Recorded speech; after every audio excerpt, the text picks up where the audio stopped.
எல்லோரும் எப்படி இருக்கீங்க? நாங்கள் நல்லா இருக்கோம். எல்லாருக்கும் இனிய தைத்திருநாளான பொங்கல் நல்வாழ்த்துக்கள். இந்த பொங்கலை வந்து எல்லோரும் ரொம்ப மகிழ்ச்சியாக சந்தோஷமாக நல்லா என்ஜாய் பண்ணுங்கள். ஸோ நாங்கள் இங்கே கத்தாரில் பொங்கல் அன்றைக்கி என்ன பண்ணுறோம் என்ன அப்படின்னு சொல்லிட்டு பார்க்கலாம். ஓகே, வாங்க வீடியோக்குள்ளே போகலாம். வீடியோக்குள்ளே போகிறதுக்கு முன்னாடி நீங்கள் என்னோட சேனலை முதல் தடவை பார்க்குறீங்க. இந்த வீடியோ உங்களுக்கு பிடிச்சிருக்கோம்னா மறக்காம நம்ம சேனலை சப்ஸ்கிரைப் பண்ணிக்கோங்க. ஊர்லலாம் பார்த்தீங்க அப்படின்னா பொங்கல்னாலே அது ஒரு ஸ்பெஷலாக வந்துட்டு ஒரு மாதம் முன்னாடியே பொங்கல் வருது அப்படின்னு சொல்லிட்டு செம்ம ஜாலியாக என்ஜாய் பண்ணிகிட்ருப்போம். பட் இங்கே வந்து பொங்கல் அன்றைக்கி ஒரு 2 நாள் முன்னாடி கூட அந்தளவுக்கு ஃபீலே இல்லை அப்படின்னு தான் சொல்லணும். ஏன் அப்படின்னா இங்கே வந்து ஸ்கூல்ஸும் லீவ் கிடையாது, ஆஃபீஸும் லீவ் கிடையாது, எல்லாமே ஆஸ் யூஷுவல் டேஸ் மாதிரி தான் போய்கிட்டுருக்கு. அதோட என் பையனுக்கு வேறு இப்போ பீரியாடிக் டெஸ்ட் வேறு நடந்துகிட்ருக்கு. ஸோ அதுக்கும் வந்து அவன் படித்து தான் ஆகணும். ஒரு நாள் கூட லீவ் கிடையாது பாஸ் அப்படின்னு தான் போய்கிட்டு இருக்கு. இதே நம்ம ஊராக இருந்தது அப்படின்னா 4 நாள் லீவ் விட்டுருவாங்க. அதோட ஒரே ஷாப்பிங்கு, தெரு ஃபுல்லாக வந்துட்டு அந்த கரும்பு, மஞ்சள் கொத்து, இஞ்சி கொத்து அதெல்லாம் வச்சுருப்பாங்க, பொங்கல் பானை. ஸோ பார்க்கறதுக்கே அந்த ஃபீல் வந்து வேறு லெவலில் இருக்கும். பட் இங்கே வந்து பார்த்திங்கன்னா அதெல்லாம் ஒரு சில ஷாப்ஸில் தான் கிடைக்கும். ஸோ அங்கே போய் பார்க்குறப்ப வந்துட்டு நம்மளுக்கு அந்த ஒரு ஊர் ஃபீல் கிடைக்கும். அதெல்லாம் வந்துட்டு போயிட்டு ஷாப்பிங் பண்ணிவிட்டு வருவோம் நாங்கள். இன்றைக்கி பொங்கல் ஸ்பெஷலாக நம்ம கார்டனில் இருந்து மொச்சப்பருப்பு வந்து கிடச்சிருந்ததுங்க. பார்க்கறதுக்கே நல்லா இருந்துச்சு. நல்லா இந்தளவுக்கு வந்து மொச்சப்பயிர் வந்து கிடச்சிது. எங்கள் வீட்டில் பொங்கலுக்கு எல்லாம் பார்த்திங்க அப்படின்னா பால் பொங்கல், சர்க்கரை பொங்கல், சாம்பார் எல்லாம் செய்வாங்க. அந்த சாம்பார் வந்து ஸ்பெஷலாக பண்ணுவாங்க. ஃப்ரெஷ்ஷாக பருப்பு எல்லாமே வந்துட்டு வறுத்து அரைச்சி அது மாதிரி செய்வாங்க. ஸோ டேஸ்ட் வந்துட்டு செம்மையாக இருக்குங்க. பரங்கிக்காய் போட்டு அதுக்கப்புறம் அப்போ கிடைக்கிற சுண்டல் வெரைட்டிஸ் எல்லாமே போடுவாங்க. இப்போ தை மாதம் பார்த்திங்க அப்படின்னா நிறைய வந்துட்டு இந்த மொச்சப்பருப்பு, தட்டைப்பயிறு, கடலை இது எல்லாமே ஃப்ரெஷ்ஷாகவே கிடைக்கும். ஸோ அதெல்லாம் போட்டு சாம்பார் செய்வாங்க. செம்ம டேஸ்ட்டாக இருக்கும். இன்றைக்கி நம்ம கார்டனில் இருந்தே மொச்சப்பயிரும் கிடச்சிருச்சு. ஸோ செம்ம ஹாப்பி எனக்கு. சுத்துங்க.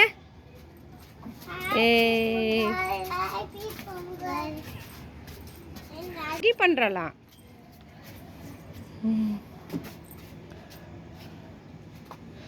நீ போட்டிருக்க ட்ரெஸ் என்ன கலர்? பிங்க் கலரா? ஆச்சு என்ன கலர் போட்டிருக்கா? எல்லோ கலரா? நீ நீனு நவலிக்கா கிரே கலரா? சூப்பர்.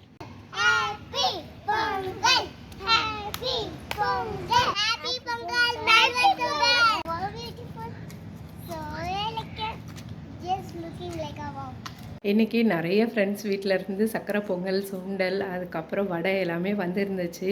நாங்கள் மார்னிங்கே வந்துட்டு நியர்பை 3 சக்கரை பொங்கல் பாக்ஸை வந்து முடிச்சிட்டோம். அதுக்கப்புறம் இது மத்தியானத்துக்கு அப்புறம் பார்த்திங்கன்னா திரும்பி இன்னும் கொஞ்சம் ஃப்ரெண்ட்ஸ் வந்துட்டு சக்கரை பொங்கல் செஞ்சுருந்தாங்க. பொங்கல் அதுவுமா நம்ம கார்டனில் வந்து எதாவது ஹார்வெஸ்ட் பண்ணுவோம் அப்படின்னு சொல்லிட்டு வந்தாச்சு. லித்து என்னடா பார்த்துட்ருக்க? இது என்ன செடி தெரியுமா? பீன்ஸ். சொல்லுங்கள். பீன்ஸ் பறிக்கலாமா? நல்லா இருக்கா? இது தாங்க நம்ம கார்டனில் வந்து இருக்க பீன்ஸ். எவ்வளோ பெருசாக வந்துருக்கு பாருங்கள். நல்லா ஹார்வெஸ்ட் பண்ணுற அளவுக்கு இருக்குது. இதை பறிச்சிக்கலாம் நம்ம. கவு பார்த்திங்கன்னா கொஞ்சம் குட்டி குட்டியாக தான் இருக்குது. ஆனால் இதுக்கு மேலே வந்துட்டு பெருக்கவே மாட்டேங்குது. அதனால் சரி வெண்டைக்காவும் பறிச்சிடலாம் அப்படின்னு சொல்லிட்டு 6-7 வெண்டைக்காய் கிட்டே இருக்கும்னு நினைக்கிறேன்.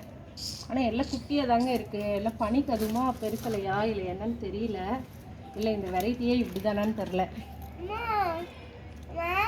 அடுத்து நம்ம பீன்ஸ் பறிக்கலாம். இந்த பீன்ஸ் வந்து நல்லா பெருசாகிடுச்சுங்க. இதுக்கு மேலே விட்டோன்னா முத்திரும். ஸோ நம்ம பறிச்சுக்கலாம். விசாக நீர் வர இதில் இன்னும் இருக்கா? இன்னொன்று இருக்குது பாரு. இங்கே இருக்கு பாரு. விசாகனுக்கு வேறு நாளைக்கு தமிழ் எக்ஸாம் இருக்குங்க. படிச்சுக்கிட்டு இருந்தான். நான் கார்டனில் ஏதோ வேலை செய்கிறேன்னொடனே வந்துட்டார் சார். உழவர் திருநாள் அதுவுமா நம்ம வீட்டில் ஏதோ உழவு வேலை செய்யலான்னு சொல்லிட்டு வந்தாச்சு. கார்டன் ஹார்வெஸ்ட் பண்ணலாம் அப்படின்ட்டு. நீ நிறைய பீன்ஸ் இருக்குது. ஸோ இதெல்லாம் பறிச்சுக்கலாம். நம்ம கார்டன்லேயே ஃப்ரெஷ்ஷாக பீன்ஸ் எல்லாம் விளைய வச்சாச்சுங்க. பொறுமையாக எடுக்கணும்ப்பா. சரி பொறுமையாக காட்டு.